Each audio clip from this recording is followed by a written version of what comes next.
What's going on, everybody? My name is Aiden and welcome back to another video. Ladies and gentlemen, today we are going to continue to look at some NBA draft prospects and try to figure out who I personally think is the right choice with that 12th overall pick in the NBA draft. With that being said, ladies and gentlemen, we are going to be looking at a center today, so I know you guys can finally celebrate as I'm going to be talking about a big man. His name is Derik. The reason why I'm talking about this player is because I looked at an ESPN mock draft and found out that they think he could go 12th to the Chicago Bulls. Is he the right big man for the job? Can he do what we want him to do in that center position? Well, ultimately, it does come down to what you want in that center position. He's obviously a talented player. Let's talk about him in this video. But before we get any further, if you like the video and you want to see more from me, drop a like, drop a follow, and or subscribe if you are new. And let me know in the comments below your thoughts about the Chicago Bulls selecting Derik with the 12th overall pick. Is that music to your ears, or do you think we should be going in a different direction? Well, ladies and gentlemen, he may be a big man, but he's not a 7-footer. He's only 6'10", ladies and gentlemen. I believe he's 20 years of age, and he played for Maryland, according to, again, I'm looking at a lot in terms of stats and whatnot because it kind of keeps track of what I'm trying to think about. I've seen some highlights, obviously looking at some stats. Speaking of stats, he averaged this season 16.5 points per game, 9 rebounds, and 1.9 assists. I think he only shot 20% from three with 1 attempt per game. And I know the key thing a lot of you guys are looking for is rim protection. Well, I can sit here and tell you he averaged 1.1 blocks per game. Is that enough? I'll leave that up to your interpretation, but there's obviously strengths and weaknesses, so let's get into that. First and foremost, this man looks like he's a little bit dynamic in terms of that center position, but that's actually something that we can't really say much about anymore. I mean, we look at the centers around the league today, almost everyone is dynamic from that center position. You got guys like Nikola Jokic playing point guard for the Denver Nuggets, Chet Holmgren, who's in the Western Conference Finals. He's doing a little bit of everything for the OKC Thunder. There's obviously great centers out there that are very versatile, very strong. Joel Embiid is another one, MVP caliber center. Loads of really good centers out there in the league, ladies and gentlemen. And, you know, when you look at Derik, I could see him fitting into that situation. He is very, very good in the post. Now, what that means at the NBA level remains to be seen, because how many centers, if you're not the elite of the elite, really get those post touches? I honestly don't know the answer to that. But you also think of his ability to, you know, handle the ball. Brilliant for a center, brilliant for a 6'10" player in general. He looks really, really comfortable with the ball in his hands. His ability to drive, his ability to be able to finish around the rim, all exceptional things at his size and at his position. He is definitely a dynamic player in that regard. I also think there's potential for him to fit into this Bulls system. I mean, if there's anybody that Billy Donovan loves, it's a small ball center, ladies and gentlemen. He loves that small ball center. He loves a player that can kind of fly around the court a little bit in that center position and play some solid defense. I mean, for the most part, and be able to, you know, play with this team in a faster tempo, a center that can dribble the ball and just be dynamic with it. It's definitely something that you know Billy Donovan is going to love. With that being said, there are weaknesses to his game, and those weaknesses, I think, are a very big factor for the Chicago Bulls specifically, because we all talked about how we need a rim protecting center. I think we need versatility. So yes, rim protection is part of that. Of course it is.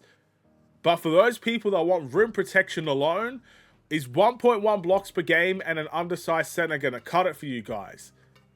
I think the answer there would be no. He's not going to be a rim protector for the Chicago Bulls, at least not straight away. And that is definitely something that we need to consider. Something else we need to consider, as we mentioned before, his ability to shoot the three. He is not a prolific three-point shooter in the NBA. Now, there are many centers that don't shoot the three ball well. But ultimately, if you're looking for your next cornerstone piece in that center position, I think he has to be able to shoot the three. So you need to ask the question, can he develop that over time in the NBA? I also think there's a little bit of decision-making issues that he could definitely tune up a little bit. For a guy that does dribble the ball the way that he does, the highlights I've seen from him are tremendous in that regard. 1.9 assists.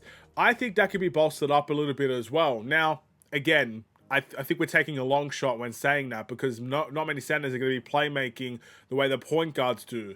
But if you're going to play to his strengths and have that ball in his hand and he can try to create something, I would like to see him make the right decision. And there's a lot that goes in with that. So definitely some negatives, definitely a lot of positives as well. He looks like a strong player, and there's a lot of people projecting he could go into the top 10 easily. So that's definitely something you want to keep your eyes on. And if you're a Bulls team that's trying to go for quality players, he's going to be up there on many people's lists. But does that mean the Chicago Bulls should be taking him with the 12th overall pick if he falls to the 12th overall pick? My answer is yes and no in this regard, because of course there will be many centers that the Bulls are looking at. Some of them may already be taken by the time they get to 12, right? So obviously if you're looking for a big man and he might be the best available at that time, you probably should be snatching him up. I just hope that this Bulls team knows how to develop their big men into the players we need them to be. We don't just need a rim protecting center. We do need someone that's going to do a little bit of everything for this Bulls team. We're not in a position to just be going for rim protection. You know, we're not the LA Lakers or something like that, where they got Luka and LeBron. They got their foundation around them. All they need is that athletic center that can catch alley-oops and block a shot. We're not them. We're not the Lakers. We're not a team that has everything built up, ready to go, and you just need someone that can grab a rebound. No, we're not that team. So you do need something that's going to be more than just a rim protector. And that's what I think we should be trying to get out of a guy like Derik Queen. Sure, he's undersized, but can he make up for that in his hustle and his ability to grab a rebound? I think he can. He averages a great amount of rebounds for a guy his size. So that's one thing you have to look at. Okay, can he develop his three-point shooting? Well, we have seen many centers develop a catch-and-shoot game. And he's starting to shoot them in college at least, even if it's at a very poor percentage. But he's going to need to shoot probably more than one per game. And will he be able to make that? Over time, that could be a possibility. We tried to make Wendell Carter shoot threes. In the end, I guess he's shooting threes for the Magic now. But still, we tried to do that with a guy like Wendell Carter, who, this guy reminds me a lot of Wendell Carter, by the way. We can move on from that. Will he be able to make the right decisions? Nikola Vucevic, what makes him so pivotal to this Bulls team is his ability to play make, whether it's in transition, because he's obviously going to be the last guy there, to be able to find an open cutter or to pass out of a double team in the post, whatever it is, even the pick and pop, making the right decisions. Can Derik Queen do that? I honestly think he can. I really believe that in my heart that he can. And it is because of all the opportunities that he has to be able to drive into the paint and to be able to create something for himself. I think he can learn to be able to pass out of something like that. Otherwise, in the NBA, he'll be very limited and they won't give him the ball in his hands to create something. So if the Bulls are going to give him that opportunity, he needs to learn to grow in that department, and I think he can do that. So there's a lot to like, and I probably would take him with the 12th overall pick, assuming that there are other centers out there that we probably want that we can't get. I think it would be a very decent option with the 12th overall pick. He'll fit in need. He can also play power forward, by the way. I haven't said that yet, but he can definitely be a power forward for this team. But I just think Matas Bouzella should stick to that position, which is why you'd probably play him at center more than anything. But is he the perfect Vucevic replacement? Is he going to be someone that you take Vucevic out of the team and you trust this guy to come in and fill those pieces? He's going to be a work in progress in that regard, I think. And you have to expect that, but at the same time, you also need to hope that that development can actually be implemented. You know, we did just lose a shooting coach at the end of the day as well. Someone that could have perfectly worked well with a Derik Queen. So that's something you got to consider as well. Do the Bulls actually have the right pieces to develop those areas with Nikola Vucevic, with Derik Queen, like what we saw with Nikola Vucevic? Or maybe he's just not the right team for us. Maybe we're not the right team for him. A lot to discuss there. But thank you for watching. Hopefully you enjoyed this video. I hope I did it justice. I know a lot of people... Again, I saw highlights of him shooting threes like no tomorrow, but his percentage is definitely not what the highlights say. And that's why you have to look at everything. It's not just the highlights. You have to look at what people say. You have to read analyses. You have to read all you can. So it's not just the highlights I'm watching. I'm reading things as well.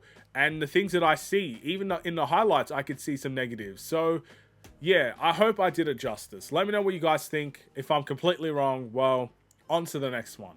Stay safe, stay healthy, and stay tuned for more. Take care, and peace.